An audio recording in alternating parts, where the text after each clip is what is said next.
Welcome guys, आप लोगों का एक बार फिर से हमारे इस online Amin course by MD Rajid Alam YouTube channel पर बहुत बहुत स्वागत है। आज का वीडियो बहुत ही महत्वपूर्ण होने वाला है क्योंकि आज की इस वीडियो में हम बात करने वाले हैं भूदान यज्ञ क्या है, यानी कि भूदान यज्ञ से आप क्या समझते हैं। यदि आप एक अमीन हैं, अगर आप ज़मीन नापी करने के लिए जाते हैं तो आपको भूदान का नाम सुनने को मिला होगा। भूदान यज्ञ क्या होता है उसको बारीकी से समझने के लिए आप लोगों को ये वीडियो को शुरू से लेकर के अंत तक देखना चाहिए। यदि आप इस वीडियो को शुरू से लेकर के अंत तक देख लेते हैं तो आप समझ जाएंगे कि भूदान यज्ञ या फिर भूदान क्या था या क्या होता है। तो चलिए, आप लोगों से एक छोटी सी रिक्वेस्ट है कि यदि आप हमारे इस यूट्यूब चैनल पर पहली बार वीडियो देख रहे हैं तो कृपया करके हमारे इस यूट्यूब चैनल को सब्सक्राइब करके बेल के आइकन को दबा करके नोटिफिकेशन को ऑन कर लीजिए, ताकि हमारा सभी आने वाला वीडियो का नोटिफिकेशन आप तक पहुंच सके और जितना हो सके अपने दोस्तों में ये वीडियो शेयर करें। तो चलिए, बिना देरी किए वीडियो को हम लोग शुरू कर लेते हैं।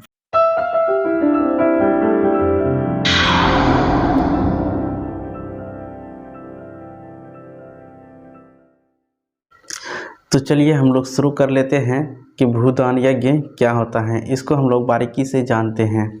भू का अर्थ होता है भूमि, जमीन से है, जबकि दान का अर्थ स्वार्थ रहित किसी वस्तु जैसे कि भूमि, धन आदि को किसी को दे देना होता है। कहने का मतलब ये हुआ कि भूदान का जो अर्थ है उसका सीधा मतलब ये है बिना स्वार्थ का किसी को ज़मीन भेंट में दे देना, यानी कि गिफ्ट कर देना, यही है भूदान। चलिए इस पे हम विस्तृत जानकारी प्राप्त करते हैं। समाज में व्याप्त असमानता को दूर करने के लिए स्वतंत्रता प्राप्ति के तुरंत बाद आचार्य विनोबा भावे ने भूदान यज्ञ यानी कि आंदोलन को चलाकर एक सार्थक प्रयास किया था। देखिए इसमें क्या कहा है कि समाज में जो है व्याप्त असमानता, यानी कि स्वतंत्रता के बाद जो है समाज में काफ़ी असमानता थी। किसी के पास बहुत ज़्यादा ज़मीन थी तो किसी के पास बहुत कम ज़मीन थी और किसी के पास नहीं के बराबर ज़मीन थी। तो ऐसी परिस्थिति में जो है विनोबा भावे नाम का कोई व्यक्ति रहा होगा, जो है वो क्या किया कि एक आंदोलन चलाया। जो आंदोलन क्या कहलाया, भूदान यज्ञ, यानी कि इस आंदोलन के द्वारा यह सार्थक प्रयास किया गया भूदान यज्ञ के द्वारा कि समाज में व्याप्त, यानी कि समाज में जो असमानता है उसको बराबर किया जाए, यानी कि उसको समानता पे लाया जाए। तो इसीलिए भूदान यज्ञ लागू किया, यानी कि भूदान यज्ञ जो है चलाया। और इसके तहत जो है जिन लोगों के पास ज़मीन होता था उन लोगों से ज़मीन ले करके भूमिहीनों को ज़मीन दिया जाता था। इसका मेन यही उद्देश्य था, यानी कि समाज में समानता लाना था। तो चलिए इसमें देखते हैं इसमें क्या कहा है। इस आंदोलन की स्थापना का उद्देश्य रहा था कि खेतीहर एवं बड़े भूमिपति अपनी इच्छा से अपनी भूमि को जो है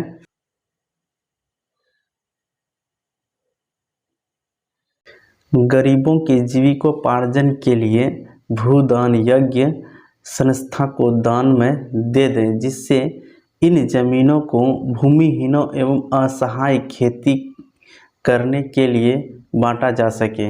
भूदान से प्राप्त इन जमीनों को कानूनी मान्यता दिलाने के लिए वर्ष 1954 में बिहार विधानमंडल में जो है बिहार भूदान यज्ञ अधिनियम को पारित किया गया। यानी कि इसके तहत भूदान यज्ञ जो चला था, यानी कि भूदान आंदोलन जो चला था, उसको कानूनी मान्यता देने के लिए जो है बिहार विधानमंडल में जो है वर्ष 1954 में एक नियम बनाया गया था।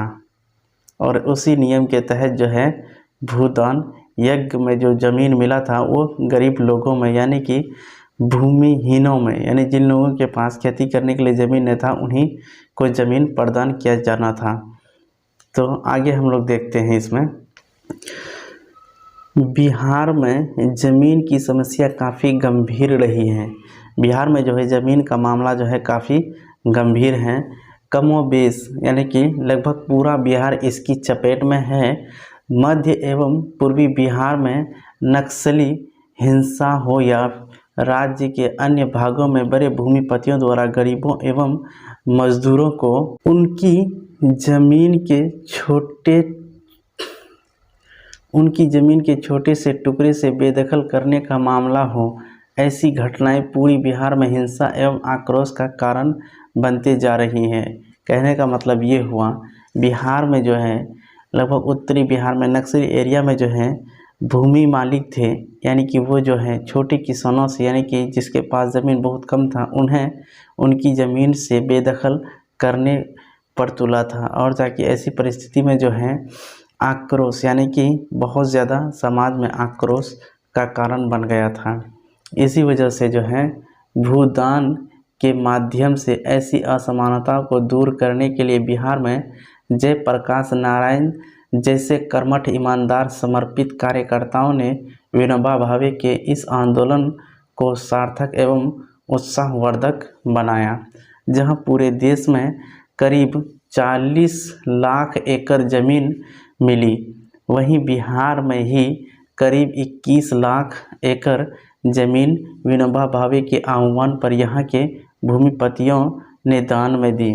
देखिए इसमें क्या कहा है, बिहार में जो है यानी कि पूरे देश में उस समय बहुत ज़्यादा असमानताएं थी, तो विनोबा भावे यज्ञ जो था चलाया था, यानी कि विनोबा यानी भूदान यज्ञ जो चलाया था, उसमें जो है पूरे भारतवर्ष में करीब 40 लाख एकड़ ज़मीन को जो है उस यज्ञ में दिया गया। और वो यज्ञ में जो दिया गया था उसमें से करीब 21 लाख ज़मीन जो है 21 लाख एकड़ ज़मीन जो है उसमें विनोबा भावे के आह्वान पर भूमिपति जो है बिहार में दान में दिया था। और जाकर के इसमें देखिए क्या, भूयज्ञ से प्राप्त ऐसी भूमि को पैमाइश कर भूपति के खंड से अलग कर गरीबों एवं भूमिहीनों को बांटने के लिए राज्य सरकार ने भी भूमि सुधार कानून के माध्यम से बड़े कृषकों से भूमि लेकर भूमिहीनों के बीच सदा के लिए अस्थायी बंदोबस्त कर रही हैं। कहने का मतलब विनोबा भावे द्वारा चलाया गया भूदान यज्ञ जो चलाया गया था, उसमें जो 40 लाख एकड़ ज़मीन जो प्राप्त हुआ था, उसमें से भूमिपतियों से जो ज़मीन लिया गया था, उन भूमिपतियों के द्वारा ज़मीन जो अधिग्रहण किया था, उस ज़मीन को पैमाइश करके भूमिपतियों से अलग कर समाज में जो है भूमिहीनों के बीच हमेशा के लिए अस्थायी बंदोबस्त करा दिया। भूमिहीनों को भूपति बनाने के लिए सरकार कई कानून पास कर चुकी है, यानी कि जो ज़मीन उसको दिया था उसको उस ज़मीन का वास्तविक मालिक बनाने के लिए जो है सरकार बहुत सारा कानून बना दिया है, जिसमें जो है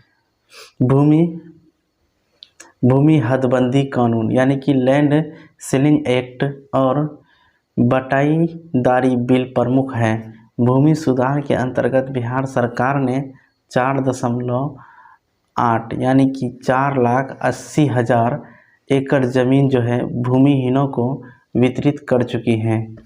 बिहार में अब तक जो है देखा गया है 4,80,000 एकड़ ज़मीन को जो है भूमिहीनों यानी कि गरीबों में बांट दिया गया है। तो चलिए आज का वीडियो हम यहीं पर समाप्त करते हैं, मिलते हैं अगला वीडियो में, तब तक के लिए जय हिंद।